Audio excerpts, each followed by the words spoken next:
MBC 뉴스투데이입니다.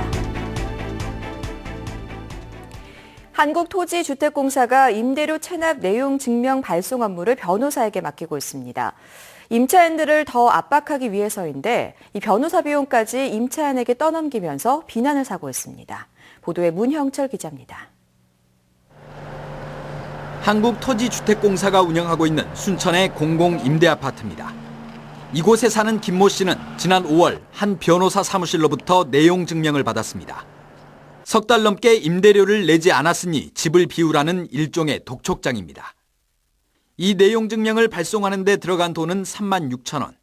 주택공사가 직접 보낼 경우에는 3,000원 정도밖에 들지 않지만 변호사 사무실에 업무를 맡기다 보니 비용은 10배 넘게 뜁니다. 업무 부담을 덜기 위한 것도 있지만 결국은 임차인 겁주기에 지나지 않습니다. 저희가 직접 그 LH 명의로 내용증명 발송할 수도 있어요. 근데 속된 말로 약발이 안 받습니다. 변호사가 들어야 좀 무서워갖고 이제 연체 해소가 많이 되고 있죠. 문제는 이 변호사 비용이 소송비란 명목으로 임차인에게 청구된다는 점입니다. 자신들의 행정 편의를 위해 들어간 비용까지 떠넘기고 있는 겁니다. 이 형편이 안 되기 때문에 임대아파트에 사는 건데 그래서 이렇게 했다는 게 그게 정말 어이가 없는 거죠. 변호사 사무실을 통해 발송되는 내용 증명은 순천권 주거복지센터 관할 지역에서만 1년에 600건 정도. 서민을 위한 공기업이 임대료 내기조차 빠듯한 임차인들의 부담을 더욱 가중시키고 있습니다. MBC 뉴스 문형철입니다. 순천시 예산이 지난해에 이어 올해도 1조 원을 넘어섰습니다. 순천시는 추경 예산을 포함한 올해 순천시의 총 예산이 1조 238억 원으로 2년 연속 도내 최고치를 기록했다고 밝혔습니다. 이는 민선 6개가 출범한 지난 2014년보다 30% 증가한 수치입니다. 순천시는 각종 사업에 따른 국도비 지원 규모가 증가하고 순천만 국가정원 등 주요 관광지의 입장료 수입이 크게 늘어난 데 따른 것으로 분석했습니다. 니켈을 제조하는 포스코 자회사인 SNNC가 유해 폐기물을 방치해왔다는 주장이 나와 논란이 일고 있습니다.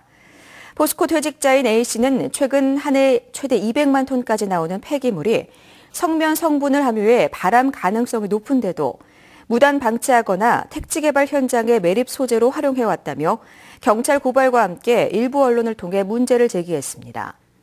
이에 대해 SNNC 측은 어제 반박 회견을 열고 폐기물이 성면 의심 물질이라는 것은 근거가 없다는 것이 분석을 통해 입증됐고 일본 등 같은 제조 공장에서도 같은 처리 과정을 거친다며 근거 없는 주장이라고 일축했습니다.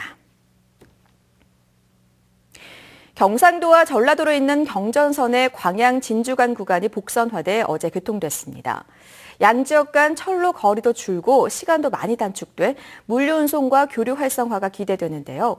개통 첫날 박광수 기자가 직접 열차를 타봤습니다. 전라도의 마지막 정착지 광양역으로 들어오는 목포발 부산행 무궁화호. 새롭게 놓인 복선 철길을 타고 경상남도로 향합니다. 차창에 펼쳐진 섬진강 전경에 눈길을 주다 보면 채 20분이 안 돼 영남의 첫 관문 하동에 이릅니다.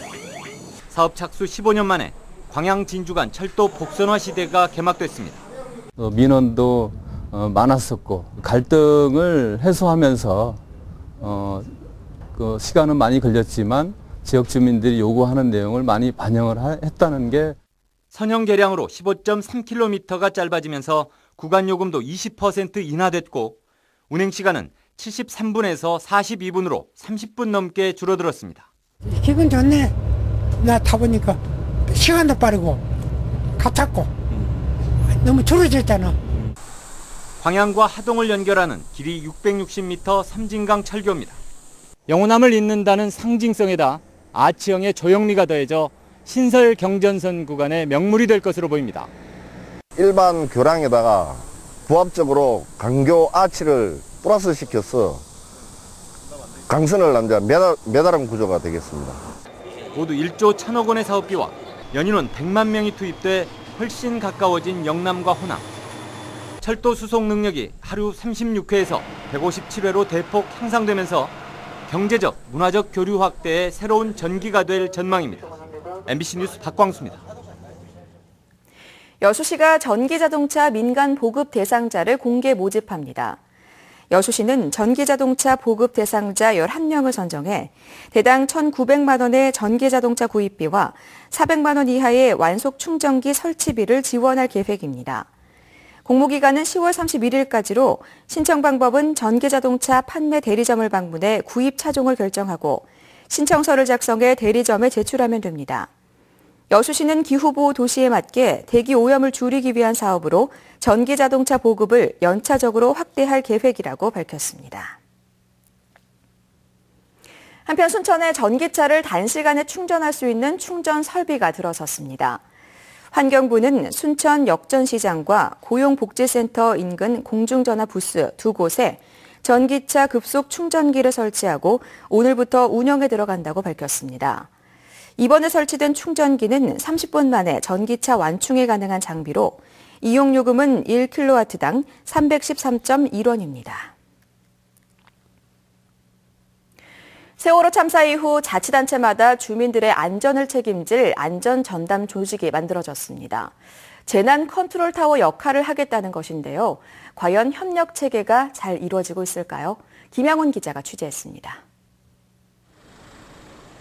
목포에서 난간 추락 사망 사고가 발생한 것은 지난 8일. 전라남도는 22개 시군 안전전담부서로 공문을 보내 난간 안전점검 실태 조사를 하도록 했습니다. 안전 확보에 만전을 기하라는 것인데 이런 지시가 내려온 지 만 하루가 지났지만 일선 시군은 이 같은 사실조차 모릅니다. 난간 관련해갖고는 특별히 공문 올 수는 없고요. 그 공문을 못 받으셨습니까, 혹시? 왔다 가네요. 취재진이 확인을 요청한 이후 전라남도 지침을 알게 된 시군 안전 담당 부서들. 몰랐던 이유도 제각각입니다. 18시 13분에 왔습니다. 어제 퇴근 시간 후에 왔으니까 이제 오늘 오전에 또 일하다가 담당 직원이 해서 이제 바로 올려야 되는데 검토하느라고 지금 바로 조치하겠습니다. 저희들. 위험 방지 시설 현장 실태 조사가 제대로 이루어질 수 있을지 의문이 드는 이유입니다. 세월호 사고 이후 지자체들마다 각종 재난과 재해, 안전사고를 전담하는 부서를 신설했습니다. 하지만 일부 지자체들의 무관심은 재난안전 대응 체계를 구축하고 협력체계 강화로 현장 대응 능력을 강화한다는 취지를 모색하게 만들고 있습니다. MBC 뉴스 김양훈입니다. 어등산 관광단지 개발 사업이 다시 표류할 가능성이 높아졌습니다. 광주시가 법원의 조정을 거부하기로 최종 결론을 내렸습니다. 윤군수 기자입니다. 어등산 관광단지 개발 사업자에게 땅을 기부받는 대신에 투자금 229억 원을 돌려주라는 법원의 조정 결정에 광주시가 결국 이의를 신청했습니다. 법원의 조정안이 타당하다 또는 다른 대안이 없다는 의견이 다소 더 많은 것으로 생각합니다. 그러나 의혹을 불식시키기 위해서 추가적인 의견 수렴이 필요하다고 판단합니다. 사업자에게 특혜를 주는 거라는 시민단체의 의혹 제기가 결정적이었습니다. 오해가 될 수도 있지만 또 뭔가 이명 계약이 있는 거 아니냐. 절대 이면은 없고요. 그 점은 이제 저의 삶을 걸고 말씀드리는 거고요. 시민시장을 내세운 윤장인 시장으로서는 도덕성이 의심받는 상황을 두고 보기만은 어려웠을 걸로 보입니다. 시민단체의 반발 속에서는 사업을 제대로 추진하기 어렵다는 현실적인 고민도 반영됐습니다.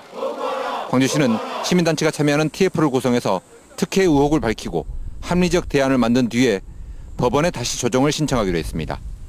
하지만 협상의 파트너가 있는 상황에서 광주시의 뜻대로 된다는 보장이 없습니다. 때문에 잇따른 소송과 사업계획 변경 등으로 10년 넘게 끌어온 어등산 사업은 또다시 미궁에 빠질 수도 있게 됐습니다. MBC 뉴스 윤군수입니다. 사기 혐의로 1심에서 집행유예를 선고받은 여수시의회 노순기 의원이 항소를 하지 않아 의원직을 상실하게 됐습니다. 광주지검 순천지청은 지난달 22일 광주지법 순천지원에서 사기 혐의로 기소돼 징역 6월에 집행유예 2년을 선고받은 노 의원이 항소 기간인 선고일로부터 일주일 이내인 지난달 29일까지 항소하지 않아 의원직을 상실하게 됐다고 밝혔습니다. 이에 따라 형 확정일 이후인 지난 1일 치러진 의회 상임위원장 선거에서 노 의원이 기획행정위원장에 선출된 선거 유효성에도 논란일 것으로 보입니다. 침체되고 있는 순천대 대학가의 경제 활성화 사업이 추진됩니다. 순천시는 순천대 앞 상가 골목이 행정자치부가 주관하는 주민주도형 골목경제 활성화 사업 대상지로 선정됐다고 밝혔습니다.